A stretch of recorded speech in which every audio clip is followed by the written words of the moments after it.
चलिए तो बात करते हैं। डॉक्टर साहब आ गए हैं और उनसे हम बात करेंगे जो वो इनके बारे में थोड़ा बेहतरीन से बताएंगे। तो नमस्कार डॉक्टर साहब, हमारे चैनल में आपको। जी नमस्कार। तो मैं आपसे बात कर रहा था, जो किसी भी स्टूडेंट को अगर मेडिकल फील्ड के बारे में तैयारी करना हो तो कैसे तैयारी करेंगे, उनके बारे में थोड़ा बताइए। और इससे पहले आप अपना इंट्रोडक्शन दे तो बढ़िया रहता।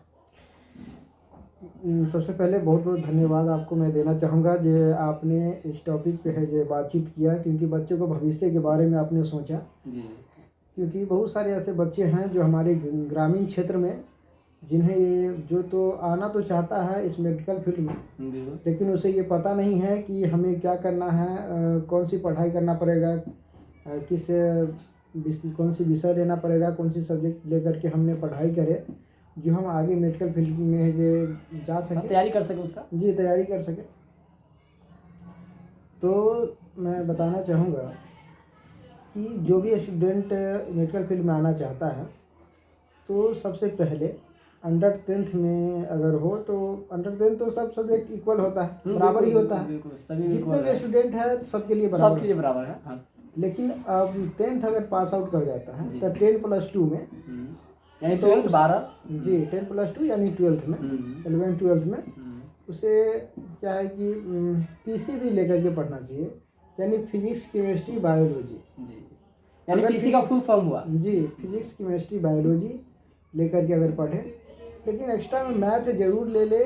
जो क्योंकि होता क्या है कि कोई बच्चा ऐसा होता है कि उसकी माइंडसेट अगर चेंज हो जाए कि नहीं जे हम इंजीनियरिंग फील्ड में जाना चाहते हैं तो मैथ रहेगा तो वो इंजीनियरिंग फील्ड में भी जा सकता है, उसमें कोई दिक्कत नहीं है। लेकिन अगर एक्स्ट्रा विषय हो तो जी बिल्कुल, लेकिन मेडिकल फील्ड में वो ऑलरेडी, हाँ मेडिकल फील्ड यानी मेन सब्जेक्ट इसका हो गया बायोलॉजी जी, उसके और लिए एक्स्ट्रा में हो जाएगा मैथ। बायो से रहेगा तो क्या वो मेडिकल फील्ड के लिए वो इलेजिबल है ना।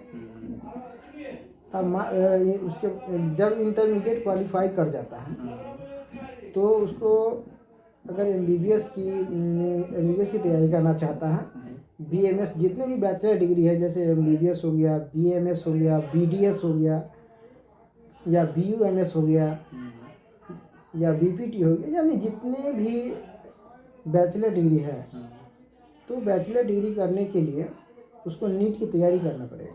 नीट जो इंट्रांस है तो इंटर के बाद होता होगा ना जी, इंटरमीडिएट पास आउट के बाद होता है। तो नीट की तैयारी है जो उसको करना पड़ेगा और नीट का इंट्रांस उसको देना पड़ेगा।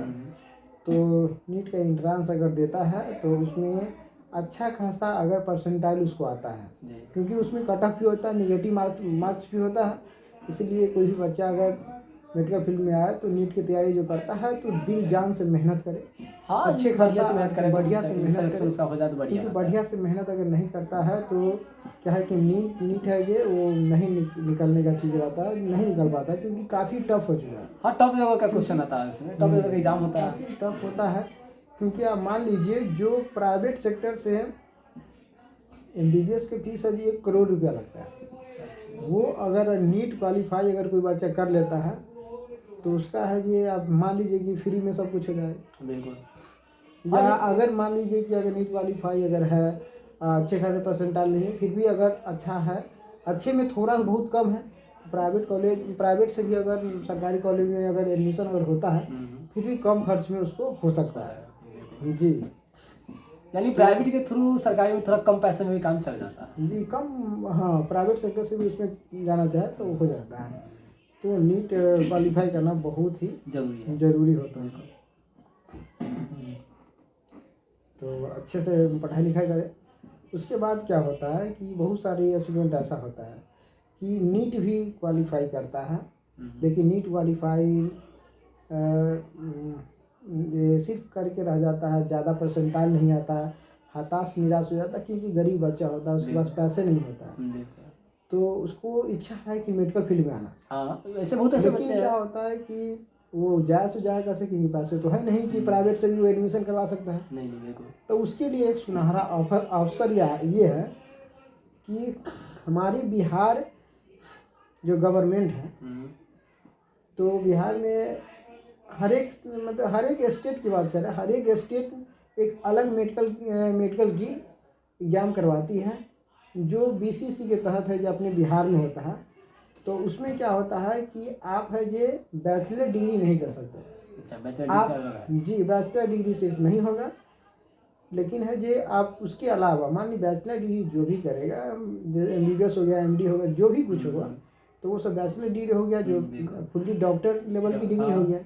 लेकिन उसके नीचे की लेवल की डिग्री के लिए अब मान लीजिए कि डॉक्टर तो नहीं कहलाएगा, लेकिन क्या है प्रोफेशन ऐसा है कि डॉक्टर जो कमाते हैं उनसे उनके अप्रॉक्सीमेट या थोड़ा बहुत कम सर, लेकिन अच्छा खासा पैसा वो भी कमा सकता है और लोगों को सेवा प्रदान कर सकता है, अपने लोगों को इलाज कर लाइफ सकता है, स्टाइल को भी ये चेंज कर सकता है। हाँ, तो उसके लिए BCC के तहत इंट्रांस एग्ज़ाम लेती है, हर एक स्टेट लेती है, अपना अपना अलग अलग स्टेट होता है, तो वो एग्ज़ाम लेती है। उस एग्ज़ाम को अगर क्रैश करता है तो उस एग्ज़ाम के तहत आदमी पारा मेडिकल में एडमिशन करवा सकता है। पारा मेडिकल के तहत जो कोर्स आती है वो मैं आपको बता रहा हूँ।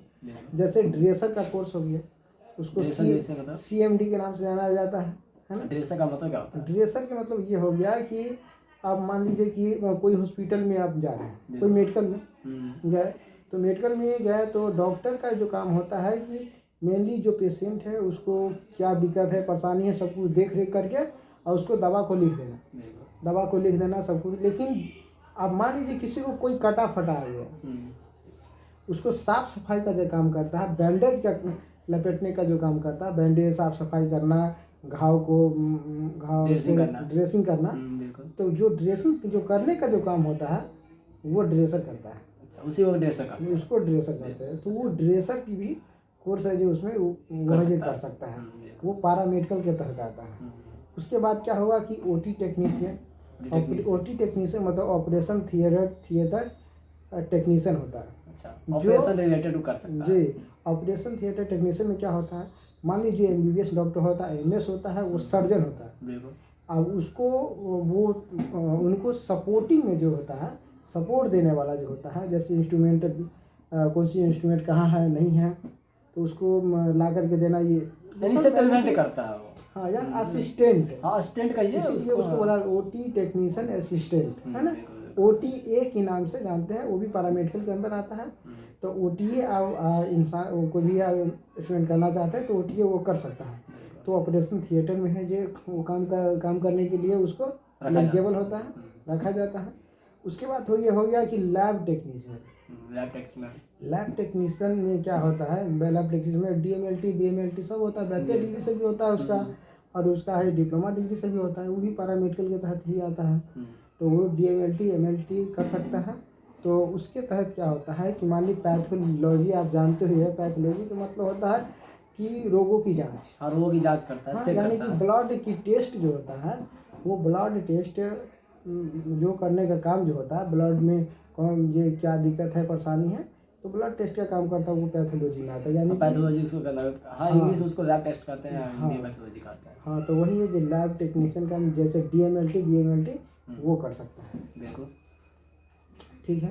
तो ये सारी कोर्स है जी, आपको आ गया जो पैरामेडिकल के तहत आ गया। हाँ बिल्कुल, ये सब पैरामेडिकल। उसके बाद क्या हुआ कि कोई गर्ल्स हो गया तो अपनी फ्यूचर बनाना चाहती है अपनी जो मेडिकल फील्ड में, तो वो ANM कर ले। ANM क्या होता है? ANM क्या होता है, ANM नर्स होता है। ANM नर्स होता है। अब ANM के तहत क्या होता है कि मान लीजिए आप देखिएगा कि मेडिकल में जो भी डिलीवरी होता है, डिलीवरी हुआ तो डॉक्टर है जो डिलीवरी करवा देती है, डॉक्टर डिलीवरी करवाती है, तो क्या इंजेक्शन है क्या नहीं है, जो क्या देना है नहीं देना, सारे कुछ वो लिख देती है पैड पे। अब उसको देख रेख किस समय जो डिलीवरी पेशेंट है उसको कब सुई देना है, कब क्या कौन सुई लगाना है, कब दवा खिलाना है, क्या करना है, बच्चे को कैसे रखना है, ये सारी देख रेख जो होता है वो ANM के अंदर में होता है। अच्छा, वो ANM के अंदर है ना। तो वो भी उसका भी है जो प्रोफेशन अच्छा खासा है, और अच्छे खासे है जो अपने पैसे भी कमाता है अच्छे खासे। हाँ, वो अपनी अच्छा खासा रॉयल्टी है जो वो अपनी बना सकती है। यानी ANM करके कोई भी लड़की अगर चाहे जो हम डॉक्टर लाइन जा सकती है। जी ANM भी कर सकती है, और उसका भी अच्छा खासा स्कोप है। जो डॉक्टर तो क्या होता है, एक दो रहता है। मान लीजिए एक हॉस्पिटल अगर कोई खोला, तो एक हॉस्पिटल में अगर 10 डॉक्टर है तो उसमें मान लीजिए स्टाफ की बात करें तो 100 स्टाफ होना चाहिए। हाँ 10 एक डॉक्टर पर है कि 10 को स्टाफ होना हाँ चाहिए। 10 को 8 को अब स्टाफ 10 होना को चाहिए। स्टाफ होना चाहिए तो 10 स्टाफ सब कुछ का होना चाहिए। ड्रेसर का अलग होना चाहिए, लैब टेक्नीशियन का अलग होना चाहिए, हाँ एक्सरे टेक्नीशियन का अलग होना चाहिए, अल्ट्रासाउंड टेक्नीशियन का अलग होना चाहिए, नर्स अलग होना चाहिए, है ना। नहीं हर का अलग होना चाहिए। हाँ यानी एक डॉक्टर को उतने सारे लोगों की जरूरत पड़ता है। आप मान लीजिए कि अगर सब डॉक्टर बनना चाहेगा नहीं तो अगर वो सब नहीं रहेगा तो हाँ। फिर उसकी स्कोप कम हो जाएगा। हाँ बिल्कुल तो उसमें भी फील्ड आदमी उस फील्ड में भी जा करके अपने फ्यूचर को बना सकता है। उसके बाद उससे ऊपर का जो होता है, जो जीएनएम होता है, जीएनएम होता है तो जीएनएम है जो लड़का लड़की दोनों कर सकता है। अभी आपकी सवाल हो सकता है कोई लड़का ये सोचता होगा कि नहीं ये मैं भी है, ये अगर क्या लड़का नर्स नहीं हो सकता? हाँ, होता होता है लेकिन उसके लिए क्या होता है वो एएनएम नहीं कर सकता। एएनएम ओनली फॉर लड़की के लिए होता है। अच्छा। लेकिन वो जीएनएम कर सकता है। एएनएम ओनली फॉर लड़की कर सकता है और जीएनएम लड़का लड़की दोनों कर सकता है। लड़का लड़की वो दोनों कर सकता है जो जीएनएम होता है। तो जीएनएम क्या होता है, एएनएम से हाई लेवल का कोर्स होता है। हाँ उच्च लेवल का कोर्स है। हाँ उच्च लेवल का कोर्स होता है। ये भी है जो नर्स लेवल का ही है। उसके बाद भी क्या होता है, इससे भी ऊपर लेवल का होता है जो बैचलर डिग्री होता है, वो होता है कि बीएससी नर्सिंग होता है। बीएससी नर्सिंग जी, ये दोनों लड़का लड़की दोनों के लिए भी होता है। हाँ ये भी लड़का लड़की दोनों के लिए होता है। तो बीएससी जो नर्सिंग होता है एक प्रकार की जूनियर डॉक्टर होता है। अच्छा है ना, जूनियर डॉक्टर होता है।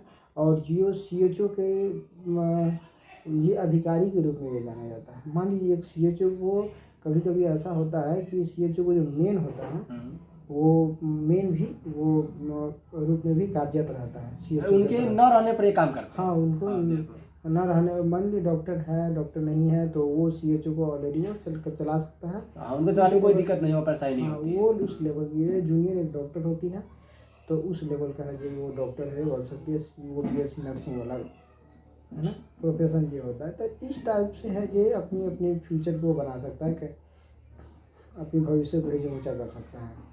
तो ये सारी चीज़ें हैं, है ना। तो जितने भी लोग हैं जो आप इस चैनल के माध्यम से देख रहे हैं, अगर कोई भी एनीबॉडी कोर्स अगर करना हो तो कन्फ्यूजन हो कि मुझे इस कोर्स को करना है, समझ में नहीं आ पा रहा होगा कि कैसे करें नहीं करें, प्राइवेट सेक्टर से क्या होगा, गवर्नमेंट सेक्टर से क्या होगा, प्राइवेट से है जो मुझे क्या फीस लगेगी, क्या होगा नहीं होगा, तो आप कमेंट करके ज़रूर बताइएगा।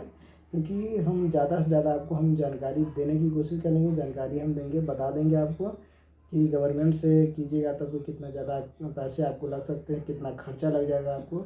अगर प्राइवेट से आप भेजिए, आप तैयारी करते हैं, एंट्रांस निकाल लेते हैं तो कितना कम खर्च में हो जाएगा या पैसा नहीं लगेगा आपको।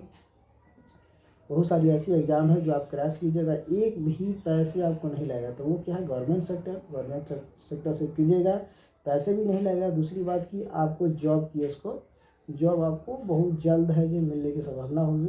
सबसे पहले है जो उन्हीं लोगों को है जो जॉब लगती है। आप मान लीजिए कि नियुक्ति है जो नहीं हो पाएगा, नियुक्ति की जब वैकेंसी है तब होगा। लेकिन है जो आप संविदा से आपकी कोर्स समाप्त हुआ, संविदा से आप उसी समय से कार्य को करने लगेंगे तो आप जो पैसे आप कमा सकते हैं उसमें कोई दिक्कत नहीं है। तो ये सारी बातें हैं। चलिए बहुत धन्यवाद, आपसे मिलकर बहुत खुशी हुई और आप जो बच्चे को जानकारी दी इसके लिए बहुत धन्यवाद। चलिए तो आप लोगों ने सुना क्या जो डॉक्टर साहब ने क्या बताया, जो कैसे तैयारी करना चाहिए और क्या चीज़ तैयारी करना चाहिए, सरकारी से करना चाहिए प्राइवेट से करना चाहिए, दोनों चीज़ के बारे में आपको बताया। और आपके ऊपर डिपेंड करता है कि हमें कैसे करना चाहिए। तो आपको अगर वीडियो अच्छा लगे तो शेयर और कमेंट जरूर करें ताकि ऐसे बहुत सारे ऐसे बच्चों को पता चलने चाहिए हाँ ऐसे तैयारी किया जाता है। और इस सब्जेक्ट में हमको कैसे तैयारी करना चाहिए, आपको डॉक्टर साहब ने बताया कि 10th लेवल का जो सिलेबस होता है जो कंपलसरी सब बराबर होता है, तो उसमें आप सही विषय पर ध्यान दीजिए। फर्स्ट इंटर में आइए तो उसमें डॉक्टर साहब ने बताया कि जस्ट मुझे बायोलॉजी पे मेन होना चाहिए, बायोलॉजी के साथ मैथ मेरा एक्स्ट्रा होना चाहिए। जो कि हम बच्चे ऐसे बहुत सारे बच्चे होते हैं जो मैथ लेते हैं मेन में और बायोलॉजी एक्स्ट्रा में लेते हैं, बस उसको चेंज कर देना है, बायोलॉजी को मेन में कर देना है और मैथ को एक्स्ट्रा में करता है। क्योंकि मान लीजिए बाद में हमको इच्छा ना हो जब मैं डॉक्टर नहीं बनूँ कुछ और चीज़ करूँ तो आप उसे कर सकते हैं। क्या डॉक्टर साहब ये बात है ना? जी। तो आप इसे अलग कर सकते हैं। चलिए तो मिलते हैं अगले वीडियो में, तब तक के लिए थैंक्स, धन्यवाद।